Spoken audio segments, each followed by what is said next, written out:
ವಿಡಿಯೋವನ್ನು ನೋಡೋಣ. ಮುಂದಿದಾಗಿ ನಾವು ಮೊದಲನೇ ಒಂದು ವಿಡಿಯೋದಲ್ಲಿ ಏನು ತಿಳ್ಕೊಂಡಿದ್ದೀವಿ ನೋಡಿ. ಈ NTSC ಅಂದ್ರೇನು, NMMS ಅಂದ್ರೇನು, NTSC ಯಲ್ಲಿ ಯಾವ ರೀತಿ ಪ್ರಶ್ನೆ ಪತ್ರಿಕೆ ಇರುತ್ತೆ, NMMS ಅಲ್ಲಿ ಯಾವ ರೀತಿ ಪ್ರಶ್ನೆ ಪತ್ರಿಕೆ ಇರುತ್ತೆ, ಸೊ ಈ ಎರಡು ಒಂದು ಪರೀಕ್ಷೆಗಳ ಒಂದು ವ್ಯತ್ಯಾಸಗಳೇನು, ಸೊ ಈ ಒಂದು ಪರೀಕ್ಷೆಯಲ್ಲಿ ನಾವು ಭಾಗವಹಿಸಬೇಕಂದ್ರೆ ಯಾವ ರೀತಿಯಾಗಿ ತಯಾರಿಯನ್ನು ಮಾಡ್ಕೊಳ್ಬೇಕು, ಸೊ ಈ ಒಂದು ಪರೀಕ್ಷೆಗಳ ಒಂದು ಉದ್ದೇಶಗಳೇನು, ಗುರಿಗಳೇನು ಅನ್ನೋ ಬಗ್ಗೆ ಡೀಟೇಲ್ ಆಗಿ ತಿಳ್ಕೊಂಡಿದ್ದೀವಿ. ಸೊ ಈಗ ಮುಂದುವರೆದು ಈ ಒಂದು ಎರಡನೇ ಒಂದು ವಿಡಿಯೋದಲ್ಲಿ GMAT ಅಂದ್ರೆ general mental ability test, so ಸಾಮಾನ್ಯ ಬೌದ್ಧಿಕ ಸಾಮರ್ಥ್ಯ ಪರೀಕ್ಷೆ. ಸೊ ಎಲ್ಲ ಒಂದು ಉನ್ನತವಾದ ಪರೀಕ್ಷೆಗಳಲ್ಲಿ, ಉನ್ನತವಾದಂತಹ ಒಂದು ಸ್ಪರ್ಧಾತ್ಮಕ ಪರೀಕ್ಷೆಗಳಲ್ಲಿ ಇದು ಅತ್ಯಂತ ಪ್ರಮುಖ ಪಾತ್ರ ವಹಿಸುತ್ತೆ. ಅದೇ ಈ ಒಂದು GMAT ಅನ್ನೋದು ಪರೀಕ್ಷೆಯಲ್ಲಿ ಏನು ಯಾವ ರೀತಿಯ ಒಂದು ಪ್ರಶ್ನೆಗಳನ್ನು ಹೊಂದಿರುತ್ತೆ ಅಂತ ನೋಡ್ತಾ ಹೋದಾಗ, ಸೊ ಇದು ಪ್ರಮುಖವಾಗಿ ಒಂದು ಸಂಖ್ಯೆಗಳು ಮತ್ತು ಅಕ್ಷರಗಳು. ಸೊ ಅಲ್ಲಿ ತಿಳ್ಕೊಂಡಿದ್ದೀವಿ. ಸೊ ಈ ಒಂದು GMAT ಅನ್ನೋದು ಪ್ರಮುಖವಾಗಿ 5 ವಿಭಾಗಗಳನ್ನು ಒಳಗೊಂಡಿರುತ್ತೆ. ಒಂದು ನಂಬರ್ ಪ್ಯಾಟರ್ನ್ ಸಂಖ್ಯಾ ವಿನ್ಯಾಸ, ಅಲ್ಫಾಬೆಟ್ ಪ್ಯಾಟರ್ನ್ ಅಕ್ಷರ ವಿನ್ಯಾಸ, ರೀಜನಿಂಗ್ ತಾರ್ಕಿಕತೆ, ನಾನ್ ವರ್ಬಲ್ ಅಮೌಖಿಕತೆ, ರಿಲೇಶನ್ಶಿಪ್ ಸಂಬಂಧೀಕರಣ. ಸೊ ಈ ಒಂದು 5 ವಿಭಾಗಗಳನ್ನು ಒಳಗೊಂಡಿರುತ್ತೆ. ಸೊ ಅವುಗಳಲ್ಲಿ ಈ ಒಂದು 5 ವಿಭಾಗಗಳನ್ನು ಯಾವ ರೀತಿ ಪರೀಕ್ಷೆ ಮಾಡಲಾಗುತ್ತೆ ಅಂತ ನೋಡ್ತಾ ಹೋದಾಗ, ಸೊ ಮೊದಲಾಗಿ ಒಂದು ಸಂಖ್ಯೆಗಳು ಮತ್ತು ಅಕ್ಷರಗಳು ಈ ರೀತಿ ಪರೀಕ್ಷೆ ಮಾಡಲಾಗುತ್ತೆ. ಅದೇ ಈ ಒಂದು ಸಂಖ್ಯೆಗಳು ಮತ್ತು ಅಕ್ಷರಗಳಲ್ಲಿ ಯಾವ ರೀತಿಯ ಪ್ರಶ್ನೆ ಕೇಳಬಹುದು. ಮೊದಲಾಗಿ ಒಂದು ಸಂಖ್ಯಾ ಶ್ರೇಣಿಗಳ ಒಂದು ಪ್ರಶ್ನೆ, ಸಂಖ್ಯಾ ಶ್ರೇಣಿಗಳು ತಪ್ಪಾದ ಸಂಖ್ಯೆಯನ್ನು ಗುರುತಿಸಿ ಅಂತ ಕೇಳಬಹುದು. ಭಿನ್ನವಾಗಿರುವ ಅಂಕಿಗಳು ಯಾವುದು ಅಂತ ಕೇಳಬಹುದು. ಸೊ ಭಿನ್ನವಾಗಿರುವ ಜೋಡಿ ಸಂಖ್ಯೆಗಳು ಯಾವುದು ಅಂತ ಕೇಳಬಹುದು. ಸಾಮಾನ್ಯ ಸಂಖ್ಯೆಗಳು ಯಾವುವು, ಸೊ ಕೊಟ್ಟಿರುವ ಸಂಖ್ಯೆಗಳ ಗುಂಪಿಗೆ ನಿಯಮನ ಅಳವಡಿಸುವುದು ಹೇಗೆ ಅಂತ ಕೇಳಬಹುದು. ಸಂಖ್ಯಾ ಗುಂಪುಗಳ ಸಮಾನತೆ ಬಗ್ಗೆ ಕೇಳಬಹುದು. ಸಂಖ್ಯೆಗಳು, ಚಿಹ್ನೆಗಳು ಮತ್ತು ಸಂಕೇತಗಳು, ಸೊ ಅದರ ಬಗ್ಗೆ ಪ್ರಶ್ನೆ ಕೇಳಬಹುದು. ಸಂಖ್ಯಾಯುತಗಳು ಮಾತೃಕೆ ಬಗ್ಗೆ ಕೇಳಬಹುದು. ಸೊ ಆಕೃತಿಗಳು ಮತ್ತು ಸಂಖ್ಯೆಗಳ ಒಂದು ಸಂಬಂಧ ಹೇಗಿದೆ ಅಂತ ಕೇಳಬಹುದು. ನೆಕ್ಸ್ಟ್ ವ್ಯಂಚಿತ್ರಗಳು ಕೊಟ್ಬಿಟ್ಟು ಪ್ರಶ್ನೆ ಕೇಳಬಹುದು. ಛೇದಿಸುವ ಆಕೃತಿಗಳನ್ನು ಕೊಟ್ಟು ಪ್ರಶ್ನೆ ಕೇಳಬಹುದು. ಸೊ ಜಾಮಿತೀಯ ಆಕೃತಿಗಳ ಪ್ರಶ್ನೆ ಕೇಳಬಹುದು. ಆಲೋಚನಾತ್ಮಕ ಪ್ರಶ್ನೆಗಳು ಕೇಳಬಹುದು. ಅಕ್ಷರ ಶ್ರೇಣಿಗಳು, ಸೊ ಭಿನ್ನವಾಗಿರುವ ಅಕ್ಷರಗಳ ಗುಂಪುಗಳು ಯಾವುದು ಕೇಳಬಹುದು. ಅಕ್ಷರಗಳ ಒಂದು ಸಾಮಾನ್ಯ ಕೇಳಬಹುದು. ನೆಕ್ಸ್ಟ್ ಅಕ್ಷರಗಳ ಸಾಂಕೇತಿಕ ಭಾಷೆ ಬಗ್ಗೆ ಕೇಳಬಹುದು.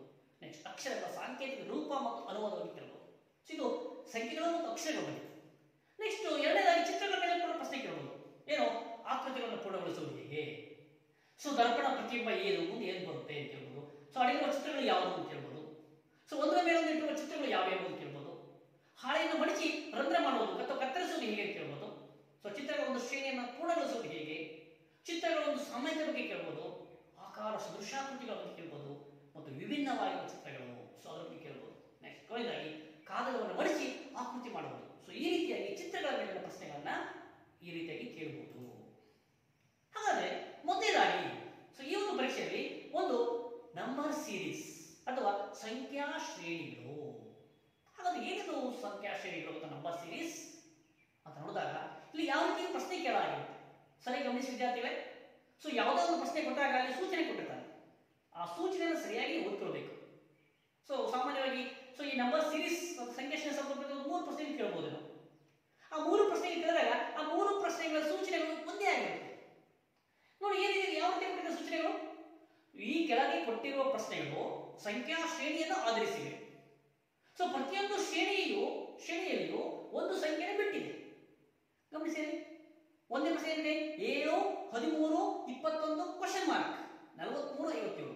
ಸೊ ಇದು ಶ್ರೇಣಿ ಇದೆ. ಆ ಒಂದು ಶ್ರೇಣಿಯಲ್ಲಿ ಮಾಡಿದ್ರೆ ಒಂದು ಸಂಖ್ಯೆಯನ್ನು ಬಿಟ್ಟಿದೆ. ಸೊ ಇಲ್ಲಿ ಕ್ವಶನ್ ಮಾರ್ಕ್ ಇದೆ ಬಿಟ್ಟಿದೆ. ಆಗ ಪ್ರತಿಯೊಂದು ಪ್ರಶ್ನೆಗೂ ಕೊಟ್ಟಿರುವ 4 ಆಯ್ಕೆಗಳಲ್ಲಿ ಸರಿಯಾದ ಉತ್ತರ ಕಂಡುಹಿಡಿದು ಗುರುತಿಸಿ.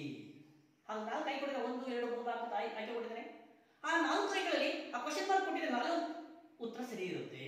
ಯಾವುದು ಅನ್ನೋದನ್ನ ಗುರುತಿಸಬೇಕು. ಅದು ಹೇಗೆ ಗುರುತಿಸೋದು ಅನ್ನೋದನ್ನ ಫಸ್ಟ್ ನೀವು ಕಂಡುಹಿಡಿಯಬೇಕು. ನೋಡಿ, ಯಾವುದೇ ಒಂದು ಸಂಖ್ಯೆಗಳ ಒಂದು ಶ್ರೇಣಿಯಾಗಿರಲಿ ಅದು ಒಂದು ನಿರ್ದಿಷ್ಟವಾದ ಒಂದು ಸರಣಿಯನ್ನು ಹೊಂದಿರುತ್ತೆ, ನಿರ್ದಿಷ್ಟವಾದಂತಹ ಒಂದು ನಿಯಮವನ್ನು ಹೊಂದಿರುತ್ತೆ. ಆ ನಿರ್ದಿಷ್ಟ ನಿಯಮ ಯಾವುದು ಅಂದ್ರೆ ಅಲ್ಲಿ ಸಂಖ್ಯೆಗಳು ಹೆಚ್ಚಾಗಿರ್ಬೋದು ಅಥವಾ ಸಂಖ್ಯೆಗಳು ಕಡಿಮೆ ಆಗಿರ್ಬೋದು. ಸಂಖ್ಯೆಗಳು ಹೆಚ್ಚಾಗಿ ಸಂಖ್ಯೆಗಳ ಒಂದು ವರ್ಗಮೂಲ ಕೊಟ್ಟಿರ್ಬೋದು ಅಥವಾ ಘನಮೂಲ ಕೊಟ್ಟಿರ್ಬೋದು. ಅವೆಲ್ಲವನ್ನು ಗಮನಿಸಬೇಕು ವಿದ್ಯಾರ್ಥಿಗಳು. ನೋಡಿ, ಬಹಳ ನಿಖರವಾಗಿ ಸ್ಪಷ್ಟವಾಗಿ ಉತ್ತರಿಸಬೇಕಾಗುತ್ತೆ. ಅಂದ್ರೆ ಸೊ ಇಲ್ಲಿ ನೀವು ಸರಿಯಾಗಿ ಅರ್ಥ ಮಾಡ್ಕೊಳ್ಳೋದು ಹೇಗೆ. ಈಗ ನಾನು ಮೊದಲನೇ ಪ್ರಶ್ನೆ ಏನಿದೆ ಬರ್ಕೊಳ್ಳೋಣ, ಸಾಲ್ವ್ ಮಾಡೋಣ. ಮೊದಲನೇ ಪ್ರಶ್ನೆ ಏನಿದೆ 7, okay. Next 13, next 21, next question mark ಇದೆ. Next 43 next 57. ಸೊ ಈ ರೀತಿಯ ಪ್ರಶ್ನೆ ಕೊಟ್ಟಿದ್ದಾರೆ. ಹಾಗಾಗಿ ಇದನ್ನು ನಾವು ಏನು ಸೂತ್ರವನ್ನು ಅಳವಡಿಸಲಿಕ್ಕೆ ಕಂಡಿಡಲಾಗಿದೆ, ಯಾವ ಸೂತ್ರ ಅಳವಡಿಸಲಾಗಿದೆ ಅಂತ ಕಂಡುಹಿಡಬೇಕು. ಮುಂದಿದಾಗಿ ಈ ಒಂದು 7 ಸಂಖ್ಯೆ 7 ಆದ್ಮೇಲೆ ನೆಕ್ಸ್ಟ್ ಯಾವ ಸಂಖ್ಯೆ ಬಂದಿದೆ? 13 ಬಂದಿದೆ. ಹಿಂಗೆ ಬಂತು 13. ಗಮನಿಸಿ, 7 ಸ್ಕ್ವೇರ್ ನೋಡೋಣ. 7 ಸ್ಕ್ವೇರ್ ಅಂದ್ರೆ ಎಷ್ಟು? 14. ಇಲ್ಲ 13 ಇದೆ, ಹಾಕಿರ್ಲಿ, ಒಂದು ಕಡಿಮೆ ಆಗಿದೆ ಅಂತ ಅನ್ಕೊಳ್ಳೋಣ. ನೆಕ್ಸ್ಟ್ 13 ಸ್ಕ್ವೇರ್ ಎಷ್ಟು? ಎಷ್ಟಾಗುತ್ತೆ 13 ಸ್ಕ್ವೇರ್ ಅಂದ್ರೆ? ಜಾಸ್ತಿ ಆಗುತ್ತೆ, ಇನ್ನು ಕಡಿಮೆ. ಸೊ ಅದು ಇಲ್ಲ, ಅನ್ವಯ ಆಗಿಲ್ಲ. ಗುಣಾಕಾರ ಮಲ್ಟಿಪ್ಲಿಕೇಶನ್ ಗಮನಿಸಿ, 7 ಒಂದಲ್ಲಿ 7, ಓಕೆ, 7 ಎಳೆ 14 ಆಗುತ್ತೆ. ಸೊ ಇಲ್ಲಿ ಒಂದು ಕಡಿಮೆ ಆಗಿದೆ. ನೆಕ್ಸ್ಟ್ 7 ಮೂರಲೆ 21, ಓಕೆ, ಇದು ಸರಿ ಇದೆ, ಅಲ್ಲಿ ಒಂದು ಕಡಿಮೆ ಆಗಿದೆ. ಸೊ ಇದು ರೂಲ್ ಇಲ್ಲ. ಅದು ನಿಮಗೆ ಈಗ ಗಮನಿಸಿ, ಇಲ್ಲಿ ಮೊದಲ ಸಂಖ್ಯೆ ಯಾವುದಿದೆಪ್ಪ? 7 ಇದೆ, ಓಕೆ, 7 ಬರ್ಕೊಳ್ಳೋಣ. 7. ಈ 7ಕ್ಕೆ ಎಷ್ಟು ಸೇರಿಸಿದೆ? 13 ಆಗುತ್ತೆ. ಯೋಚನೆ ಮಾಡಿ, ಎಷ್ಟು ಸೇರಿಸಿದ್ರೆ 13 ಆಗುತ್ತೆ? 6 ಸೇರಿಸಿದ್ರೆ 13 ಆಗುತ್ತಾ? ನೋಡಿ, ಮೊದಲನೇ ಸಂಖ್ಯೆ, ಆ ಮೊದಲನೇ ಸಂಖ್ಯೆ ಎಷ್ಟು ಸೇರಿಸಿದ್ರೆ 13 ಆಯ್ತು? 6 ಸೇರಿಸಿದ್ರೆ 13 ಆಯ್ತು. ಸೊ ಹಾಗಾದ್ರೆ 7 + 6 ಎಷ್ಟಾಯ್ತು? 13 ಆಯ್ತು. ನೆಕ್ಸ್ಟ್ ಅದೇ ರೀತಿಯಾಗಿ ಮೊದಲನೇ ಸಂಖ್ಯೆ ಅಂದ್ರೆ 13. ಈ 13ಕ್ಕೆ ಪ್ಲಸ್ ಎಷ್ಟನ್ನು ಸೇರಿಸಿದ್ರೆ 21 ಆಗುತ್ತೆ? ಗಮನಿಸಿ, 8. 13 + 8 ಎಷ್ಟು? 21 ಆಯ್ತು. ನೋಡಿ, 21. ಅದೇ ರೀತಿಯಾಗಿ ಮುಂದಿನ ಸಂಖ್ಯೆ ಕಂಡುಹಿಡಿದು ನಾವು ಹೇಗೆ ಕಂಡುಹಿಡಿದು ನೋಡಿ, ಮೊದಲ ಸಂಖ್ಯೆ ಯಾವ್ದಿದೆ? 21 ಇದೆ.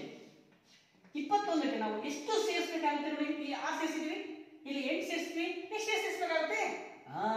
ವೆರಿ ಗುಡ್, 10 ಸೇರಿಸಬೇಕು. 10 ಸೇರಿಸಿದಾಗ ಎಷ್ಟಾಗುತ್ತೆ? ಇಲ್ಲಿ ಎಷ್ಟು ಬರ್ತಾ ಇದೆ? 21 + 10 ಎಷ್ಟು? 31. ಸೊ ಉತ್ತರ ಇದೆಯಲ್ಲ 31. 1 2 3 4 ಗಮನಿಸಿ, 31 ಇದೆ. ಸೊ ಅದರ ಉತ್ತರ ಎಷ್ಟು ಬಂತು? 31 ಬಂತು. ನೆಕ್ಸ್ಟ್ ಆಗಿ ಮುಂದುವರಿಸಿ ನೋಡೋಣ, ಸರಿ ಇದೆ ಅಂತ ಅಂದ್ಬಿಟ್ಟು. ಸೊ ಈ 31 ಮೊದಲ ಸಂಖ್ಯೆ ಎಷ್ಟಿದೆ? 31 ಇದೆ. ಈ 31ಕ್ಕೆ ನಾವು ಎಷ್ಟನ್ನು ಸೇರಿಸಿ 43 ಆಗುತ್ತೆ? ನೋಡಿ, 6 8 10 ನೆಕ್ಸ್ಟ್ ಎಷ್ಟು? 12. ಆಗ 31 + 12 ಎಷ್ಟಾಯ್ತು? 43 ಆಯ್ತಾ?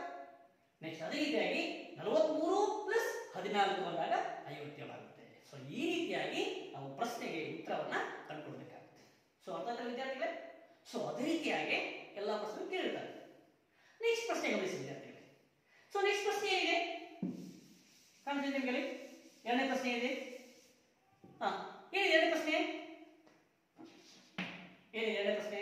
3, 6 next 12 next 21 next 33 next 48 next question mark. ಕೊನೆ ಕ್ವಶನ್ ಮಾರ್ಕ್ ಕೊಟ್ಟಿದ್ದಾರೆ ನೋಡಿ. ಹಾಗಾದ್ರೆ ಏನೋ ಒಂದು ಸಂಬಂಧ ಇದೆ. ಆ ಒಂದು ಸಂಬಂಧವನ್ನು ಕಂಡುಹಿಡಿದ್ಬಿಟ್ಟು ನಾವು ಪ್ರಶ್ನೆ ಉತ್ತರ ಕಂಡುಹಿಡಬೇಕಾಗುತ್ತೆ.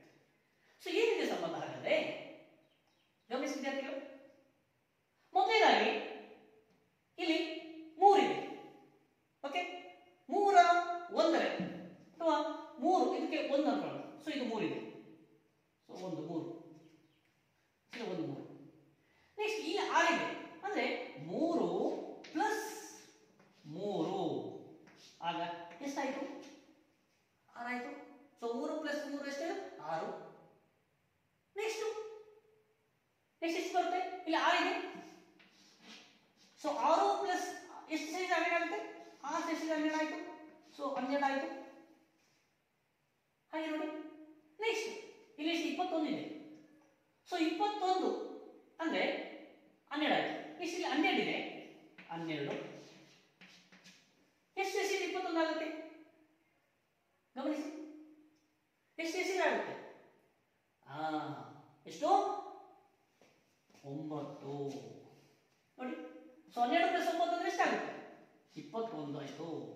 21. ಹಾಗಾದ್ರೆ 3 6 9. ಓಕೆ, ನೆಕ್ಸ್ಟ್ ಇಲ್ಲಿ 21 ಇದೆ. ಸೊ 21 ಪ್ಲಸ್ ಎಷ್ಟು ಬೇಕಾಗುತ್ತೆ? 3 6 9. ನೆಕ್ಸ್ಟ್ ಎಷ್ಟು ಸೇರಿಸ್ತೀರಾ? 9 3 ಸೇರಿಸಿದ್ರೆ ಎಷ್ಟಾಗುತ್ತೆ? 3 ಆಗುತ್ತೆ. 3 6 9 12. ಹಾಗಾದ್ರೆ 21 + 12 ಎಷ್ಟಾಗುತ್ತೆ? 33 ಆಯ್ತಾ? ನೆಕ್ಸ್ಟ್ ಅದೇ ರೀತಿಯಾಗಿ ನೆಕ್ಸ್ಟ್ ಎಷ್ಟಿದೆ? 33 ಪ್ಲಸ್ ಎಷ್ಟು ಸೇರಿಸಬೇಕು? ನೋಡಿ 3 6 9 12 ನೆಕ್ಸ್ಟ್ 3 ಸೇರಿಸಿ 15. ಸೊ 15 ಸೇರಿಸಿ ಎಷ್ಟು ಬರುತ್ತೆ? 48 ಬಂತಾ? ಹಾಗಾದ್ರೆ ನೆಕ್ಸ್ಟ್ ಸಂಖ್ಯೆ ಏನಾಗಿದೆ ಹಾಗಾದ್ರೆ? ನೆಕ್ಸ್ಟ್ ಸಂಖ್ಯೆ ಏನಾಗಿದೆ? ಸೊ 48 ಪ್ಲಸ್ ಎಷ್ಟು? 18. ಎಷ್ಟಾಗುತ್ತೆ? 48 ಪ್ಲಸ್ 18 ಎಷ್ಟಾಗುತ್ತೆ? ನೋಡಿ ಎಷ್ಟಾಗುತ್ತೆ? ನಿಮ್ಮ ಉತ್ತರ ಇದೆ. ಎಷ್ಟಾಗುತ್ತೆ ಉತ್ತರ ಆಗುತ್ತೆ? ಉತ್ತರ ಎಷ್ಟು? ಎಷ್ಟಾಗುತ್ತೆ ಈಗ? ಸೊ ಇಲ್ಲಿ 48 ಪ್ಲಸ್ 18 ಸೇರಿಸಿದ್ರೆ ಎಷ್ಟಾಗುತ್ತೆ? 66. ಹಾಗಾದ್ರೆ ಇಲ್ಲಿ ಏನ್ ಬರುತ್ತೆ? 66 ಉತ್ತರ ಬರುತ್ತೆ. ಹಾಗಾದ್ರೆ ಅಲ್ಲಿ 1 2 3 4 ಅಲ್ಲಿ 63 ಇದೆಯಾ? 66 ಇದೆಯಾ? 57 ಇದೆ, 69 ಇದೆ. ಹಾಗೆ ಉತ್ತರ ಯಾವಲ್ಲಿ? ಉತ್ತರ 66 ಆಗುತ್ತೆ. ಸೊ ಈ ರೀತಿಯಾಗಿ ವಿದ್ಯಾರ್ಥಿಗಳೇ ನೀವು ಪ್ರಶ್ನೆಗಳನ್ನ ಅರ್ಥ ಮಾಡ್ಕೊಬಿಟ್ಟು ಆ ಪ್ರಶ್ನೆಗಳಿಗೆ ಉತ್ತರವನ್ನ ಕೊಡಬೇಕಾಗುತ್ತೆ. ಓಕೆ, ಹೀಗಾಗಿ ಸೊ ಈ ಒಂದು ಸಾಮಾನ್ಯ ಭೌತಿಕ ಸಾಮರ್ಥ್ಯ ಪರೀಕ್ಷೆಯಲ್ಲಿ ಈ ಒಂದು ಸಂಖ್ಯಾ ಶ್ರೇಣಿ ಆಧಾರಿತವಾಗಿ ಈ ರೀತಿಯ ಪ್ರಶ್ನೆಗಳು ಇರ್ತವೆ. ಸೊ ಇದನ್ನು ನೀವು ಸರಿಯಾಗಿ ಗಮನಿಸಿ ಸರಿಯಾದ ರೀತಿಯಲ್ಲಿ ಆಲೋಚನೆ ಮಾಡಬೇಕು. ಸೊ ಸರಿಯಾಗಿ ಆಲೋಚನೆ ಮಾಡಿದಾಗ ನಮ್ಗೆ ಏನಿರ್ಬೋದು ಸಂಬಂಧ ಆ ಸಂಖ್ಯೆಗಳ ಮಧ್ಯೆ ಅಂತ ನೋಡಿದಾಗ ನಮಗೆ ಉತ್ತರ ಸಿಗುತ್ತೆ. ಸೊ ಈ ರೀತಿಯಾಗಿ ನೀವು ಉತ್ತರಿಸಬೇಕಾಗುತ್ತೆ. ಓಕೆ, ಸೊ ಇದು ಮೊದಲೇ ಒಂದು ಸಂಖ್ಯಾ ಶ್ರೇಣಿಗಳ ಬಗ್ಗೆ ಆಗಿದೆ. ಸೊ ಮುಂದಿನ ಒಂದು ಪ್ರಶ್ನೆ ಒಂದು ವಿಧವನ್ನ ನಾವು ಮುಂದಿನ ಒಂದು ತರಗತಿಯಲ್ಲಿ ತಿಳ್ಕೊಳ್ಳೋಣ. ಓಕೆ, ಧನ್ಯವಾದ.